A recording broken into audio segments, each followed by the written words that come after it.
if anyone wants to understand what is happening on the conservative side of politics, particularly of the identity kind, I think the following might be helpful.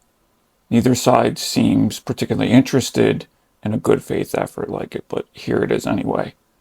So there are multiple moral foundations on which ideas like anti-racism or anti-bigotry can be built. One is the ancient concept of hospitality. It's a set of long-standing norms that govern how we treat the stranger and by extension the other. Another is equally old ideas about honor and nobility, which generally will regard the mistreatment of those who are different or the bullying of disadvantaged as being dishonorable or even shameful. Most conservatives, with notable exceptions, at least aspire to live by related concepts and norms. We also have the Golden Rule, Christian charity, and the Christian shared understanding of how we have a universally shared fallibility. And all of these can buttress a social order in which different groups can coexist with relatively minimal trouble. Over the last century, in addition, there have been legal innovations and civic institutions that were developed to reinforce some of these values and address certain failures. And these are developments that most reasonable conservatives would acknowledge as necessary and legitimate.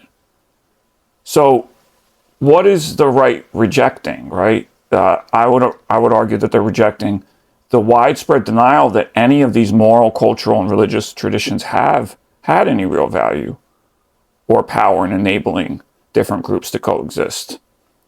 The second is the expansion of these ideas of charity and hospitality into an absolute right for any group to enter Western countries at any scale or pace, while also permitting these groups to form segregated communities with no obligations to the broader civic polity.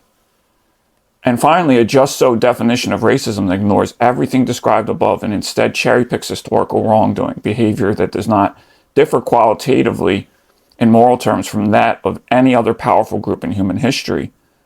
But nonetheless, they produce these concepts like white supremacy or colonialism that are forced to be the only permissible frameworks for discussing these complex questions of ethics, identity, and how hundreds of millions of people are expected to coexist within a single political community.